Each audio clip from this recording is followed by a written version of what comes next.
नमस्कार, good evening, Shubh Sandhya. Sports can में आप सभी का स्वागत है। स्पोर्ट्स कैन के आज के संस्करण में मैं हूं अतहर सईद आपके साथ। और श्रोताओं, तमाम खेल खबरों पर विस्तार से चर्चा के लिए हमारे साथ हमारे स्टूडियो में मौजूद हैं वरिष्ठ खेल विशेषज्ञ रजत सेन गुप्ता। रजत, स्पोर्ट्स कैन कार्यक्रम में आपका बहुत स्वागत है। बहुत बहुत धन्यवाद अतहर जी। आइए सबसे पहले नजर डाल लेते हैं अब तक की स्पोर्ट्स हेडलाइंस पर। ओवल में भारत और इंग्लैंड के बीच 5वां और अंतिम क्रिकेट टेस्ट मैच निर्णायक दौर में। एशियाई क्रिकेट परिषद ने एशिया कप T20 मुकाबलों के लिए स्थानों का ऐलान किया। डूरंड कप फुटबॉल टूर्नामेंट में नामधारी एफसी ने इंडियन एयरफोर्स FT को 4-2 से हराया। और विश्व table tennis star contender tournament में भारत के मानुष शाह और दिया चितारे की जोड़ी मिक्स डबल्स के फाइनल में।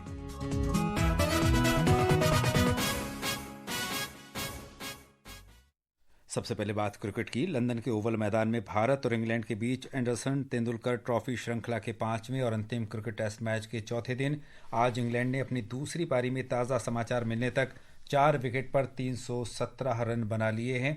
इंग्लैंड के हैरी ब्रूक ने शानदार शतक बनाया और आकाशदीप ने 111 रन पर यानी मोहम्मद सिराज के हाथों उनको कैच कराया।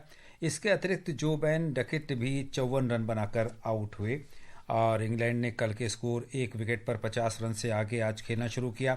मेज़बान टीम अभी 57 रन से पीछे है। मैच के तीसरे दिन भारत ने कल अपनी दूसरी पारी में 396 रन बनाकर इंग्लैंड को 374 रन का लक्ष्य दिया था। भारत वर्तमान श्रृंखला में 1-2 से पीछे है और वो इसे बराबर करने की कोशिश में है।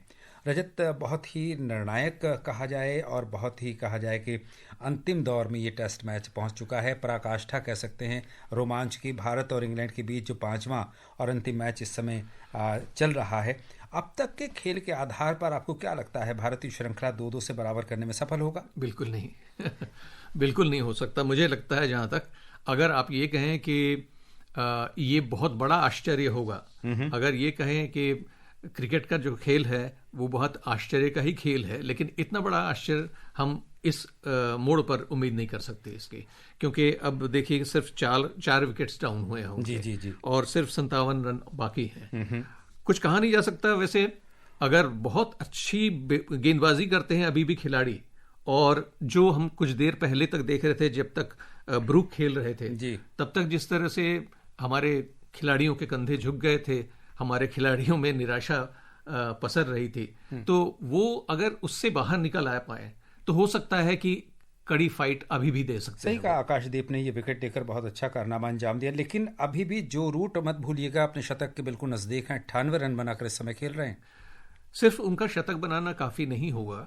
अगर एक तरफ से दूसरे खिलाड़ी अगर आउट होते रहे तो भी उन पर एक मनोवैज्ञानिक दबाव हो सकता है। जो रूट निश्चित ही बहुत ही बेहतरीन खिलाड़ी हैं और इंग्लैंड की पारी को संभालने के लिए ऐसे किसी एक खिलाड़ी का ही टीम में होना बहुत काफी होता है। लेकिन क्रिकेट के बारे में रजत ये भी कहा जाता है कि क्रिकेट जो है वो खेल जो है वो अनिश्चितताओं का खेल है। तो अभी भी आशा का दामन तो हमें नहीं छोड़ना चाहिए। चूंकि अभी हमारे साथ आकाशदीप ने एक जो आशा की किरण जगाई है, और सिराज निरंतर इस पूरे टेस्ट मैच में अच्छा प्रदर्शन कर रहे हैं अपनी गेंद से। और चूंकि अब ये पूरा का पूरा खेल ही या तो गेंदबाजों के सुपुर्द या फिर हमारे फील्डर्स के हाथों में है। बिल्कुल। और जहाँ तक आज के मैच का जो सवाल है, आज जो हमने खेला जी, वो उसमें पहला तो विकेट कल ही गिर गया था और 50 रन के आगे इंग्लैंड ने खेलना शुरू किया। दूसरा विकेट जो गिरा उनका डकेट का, जो बहुत बेहतरीन खिलाड़ी हैं, वो 82 रन पर आउट हो गए जब इंग्लैंड का स्कोर 82। और उसके बाद तीसरा विकेट जो गिरा 106 पर, और चौथा विकेट वो ब्रूक की वजह से 200 रन और करीब करीब बन गए। सही। तो ये जो है उनका जो कैच जिस तरह से लेने की कोशिश की थी वहां पर प्रसिद्ध कृष्ण के बॉल में सिराज ने, और सिराज ने कैच लिया भी था, लेकिन वो बाउंड्री लाइन के बाहर चले गए।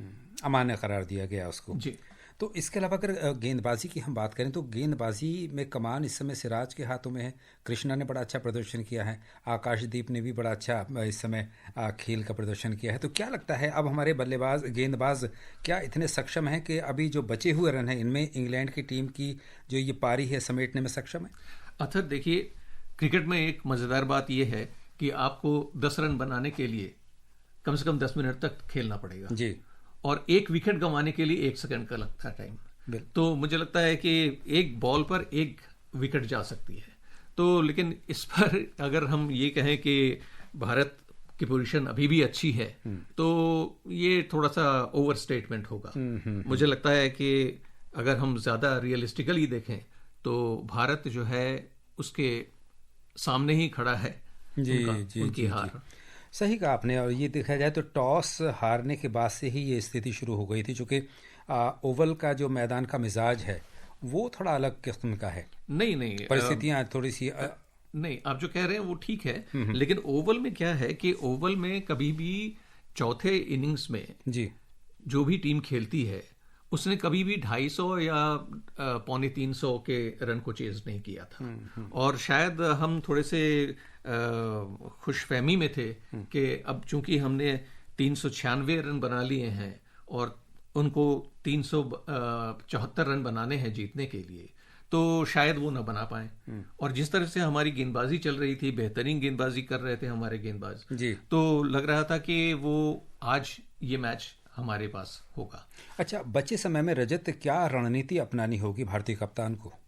आज जैसा कि आपने थोड़ी देर पहले कहा, गेंदबाजी बिल्कुल सधी हुई होनी चाहिए जी, और बहुत बेहतरीन ढंग से अगर फील्डर्स ने सपोर्ट किया अपने गेंदबाजों को जी, तो भी बहुत कांटे की टक्कर हो सकती है अभी भी। बिल्कुल सही, रोमांचक दौर में तो है इस समय मैच। अच्छा, बल्लेबाजी की अगर बात की जाए, बल्लेबाजी तो भारतीय टीम की ओर से ही बेहतरीन हुई। यशस्वी जायसवाल ने शतकीय पारी खेली, यानी 118 रन उन्होंने बनाए थे। अगर पिछली पारी की बात करें, आकाशदीप ने भी 66 रन बनाए और रविंद्र जडेजा ने भी अर्धशतक बनाया, 53 रन की पारी खेली थी। सवाल ही नहीं उठता, बेहतरीन तो प्रदर्शन रहा ही है भारत का। देखिए, ये 5 टेस्ट का श्रृंखला रही है और इसमें 5 टेस्ट जो है बहुत ही दिलचस्प रहे हैं। सही। और इंडिया ने जिस तरह से एक देखिए, हमने जो टेस्ट हमने ड्रॉ किया था जी, जिसमें इंग्लैंड ने 669 रन बनाए थे, तो उसमें हमारे 2 ऐसे खिलाड़ी जो कि डेजिग्नेटेड बल्लेबाज नहीं माने जाते हैं जी, उन लोगों ने भी शतकीय पारी खेली। और अगर इस पूरे टेस्ट श्रृंखला को ध्यान में रखें तो मुझे लगता है कि भारतीय टीम की तारीफ ही करनी होगी और बेहतरीन खेल का प्रदर्शन रहा है उनका। बिल्कुल, इसमें दो राय नहीं। चलिए क्रिकेट की अगली खबर पर चलते हैं। एशियाई क्रिकेट परिषद ने एशिया कप T20 मुकाबलों के लिए स्थानों का ऐलान कर दिया है। इस पर और ब्यौरा दे रही है हमारी सहयोगी सरफरोजी।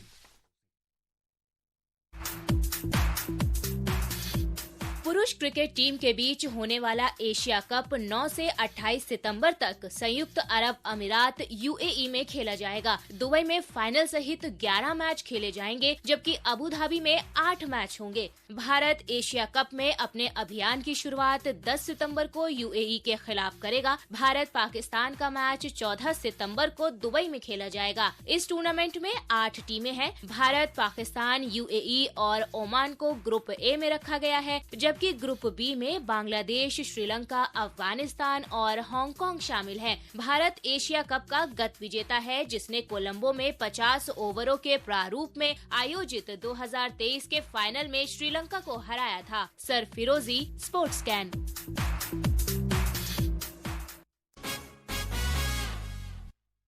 और अब बात फुटबॉल की। 134वें डूरंड कप फुटबॉल टूर्नामेंट में आज नामधारी FC ने इंडियन एयरफोर्स FT को 4-2 से हरा दिया है। जानकारी दे रहे हैं विनय सक्सेना।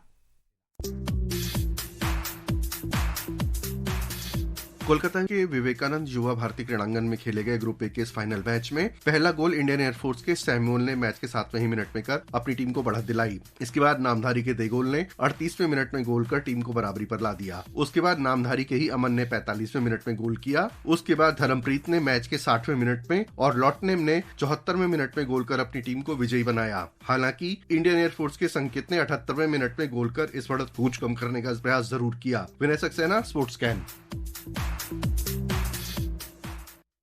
डूरंड कप में कल पहला मैच तरु FC और रियल कश्मीर FC के बीच मणिपुर के खुमन लंपक मुख्य स्टेडियम में शाम 4 बजे से, और दूसरा मैच मोहन बागान सुपर जायंट और BSF FT के बीच कोलकाता के किशोर भारती क्रीड़ांगन में शाम 7 बजे शुरू होगा।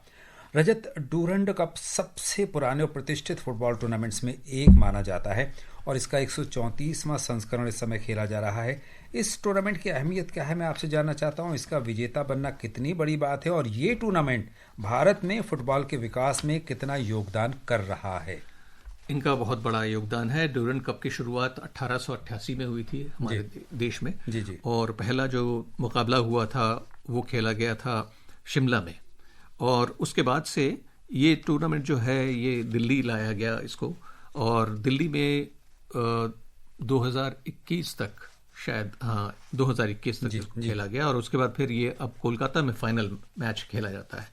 हालांकि इसमें फॉर्मेट की वजह से बहुत सारे ऐसे टीमें हैं जिनके साथ अगर आपस में मैच कराया जाए, जो कि पहले राउंड रॉबिन लीग में होता है और उसके बाद फिर नॉकआउट स्तर पर होता है, तो बहुत सारी टीमें होने की वजह से अलग अलग जगहों पर इनको कराया जाता है राउंड रॉबिन लीग, और उसके बाद फाइनल मैच जो है अब कोलकाता में होता है।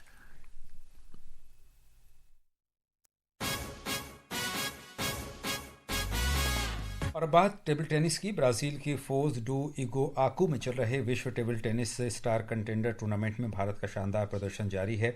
मानुष शाह और दिया चिताले की जोड़ी आज मिक्स्ड डबल्स का फाइनल खेलेगी। फाइनल में भारतीय जोड़ी का सामना जापान के सातोशी आइदा और होनोका हाशिमोतो से होगा। उधर पुरुष डबल्स के फाइनल में कल भारत की शीर्ष वरीयता प्राप्त जोड़ी मानव ठक्कर और मानुष शाह जर्मनी के बेनेडिक्ट डूडा और डांग क्यू से कड़े मुकाबले में 2-3 से हारकर उपविजेता रही। इस हार के बावजूद ये एक ऐतिहासिक उपलब्धि थी, क्योंकि पहली बार 2 भारतीय डबल्स टीमें विश्व table tennis star contender tournament के फाइनल में पहुंची थीं। रजत, आज भारतीय मिक्स डबल्स जोड़ी यानी मानुष शाह और दिया चिताले फाइनल मैच खेलने जा रही है। उनके आमने सामने होंगे जापान के सातोशी आइदा और होनोका हाशिमोतो। तो ये मुकाबला कैसा रहने की संभावना है? क्या भारतीय टेबल टेनिस की जोड़ी आज इतिहास रचेगी? कहा नहीं जा सकता। देखिए, खेल अगर जारी होने वाला है जी। तो अब उसकी प्रतीक्षा कर लेना ही बेहतर है। पर मैं ये ज़रूर कहूँगा कि भारतीय टीम ने जैसा भी प्रदर्शन अभी तक किया है उससे तो बहुत उम्मीदें जगती हैं। ख़ासतौर पर भारत में अब तक टेबल टेनिस में एक अच्छा हमारा रिकॉर्ड रहा है। मनिका बत्रा अभी की स्टार्स में से मानी जाती हैं विश्व स्तर पर, और इसके पहले भी हमारे अचिंत शरद कमल जैसे खिलाड़ी रहे हैं, और इससे भी पहले इंदुपुरी, शैलजा सालुके, इस तरह के खिलाड़ी रहे हैं। तो मुझे लगता है कि एक जो ट्रेडिशन चल पड़ता है किसी देश में किसी भी खेल का, तो उसका एक सुखद परिणाम जरूर होता है, और आज के मैच में भी ऐसा होना चाहिए। और अब बात कुश्ती की। थाईलैंड के बैंकॉक में आज भारत के शिवम और मौसम सुहाग ने अंडर 19 एशियाई मुक्केबाजी चैंपियनशिप 2025 में अपने अपने भार वर्गों में जीत दर्ज करते हुए बढ़त हासिल की। ब्यौरे के साथ हैं हमारी सहयोगी जया भारती। पुरुषों के 55 किलोग्राम वर्ग में शिवम ने तुर्कमेनिस्तान के बेजिरगेन अनायेव के खिलाफ तीनों राउंड में दबदबा बनाते हुए सर्वसम्मत फैसला हासिल किया। बाद में मौसम ने 65 किलोग्राम वर्ग में कजाकिस्तान के नूर काब्युले मुखिद के दबाव में मजबूती दिखाते हुए 3-2 से जीत हासिल की। एशियन बॉक्सिंग द्वारा वर्ल्ड बॉक्सिंग और थाईलैंड बॉक्सिंग एसोसिएशन के सहयोग से आयोजित इस टूर्नामेंट में 26 देशों के 396 मुक्केबाज हिस्सा ले रहे हैं। इसमें 2 आयु वर्ग शामिल है, अंडर 19 और अंडर 22, जिसमें पुरुष और महिला दोनों ओलंपिक शैली के मुक्केबाज नियमों के तहत प्रतिस्पर्धा करेंगे। भारतीय डाक के सहयोग से आज दिल्ली में fit India Sunday online cycle कार्यक्रम का आयोजन किया गया। इस अवसर पर युवाओं ने उत्साहपूर्वक भाग लेते हुए फिट रहने के महत्व को रेखांकित किया और स्वस्थ जीवन शैली को अपनाने की अपील की। रजत, बहुत संक्षिप्त में चाहता हूँ, प्रधानमंत्री नरेंद्र मोदी जी के भी स्वस्थ भारत की परिकल्पना की अनुरूप है साइकिलिंग फिट इंडिया का जो कार्यक्रम है। आप क्या कहते हैं, खेल विशेषज्ञ के तौर पर ये कितना ज़रूरी है? कोई भी खेल बहुत ज़रूरी है, और ये केवल टीम के लिए नहीं बल्कि इंडिविजुअल जो वेलनेस है जी, शारीरिक जो सौष्ठव है जी, शरीर की जो क्षमताएं हैं उनका विकास होता है इसमें। बिल्कुल, हमारे प्रधानमंत्री चाहते हैं कि हर एक भारतीय स्वस्थ रहे, फिट रहे। और इसी संदेश के साथ श्रोता, अब समय हो चला है आपसे विदा लेने का। कल फिर मिलेंगे कुछ और ताज़ा खेल खबरों के साथ। रजत, आप हमारे स्टूडियो में आए, तमाम खेल खबरों पर आपने हमारे साथ बहुत विस्तार से चर्चा की, इसके लिए आपका बहुत धन्यवाद। धन्यवाद आपको भी। और श्रोता, इसी के साथ स्पोर्ट्स कैन की पूरी टीम के साथ अतहर सईद को अनुमति दीजिए। नमस्कार।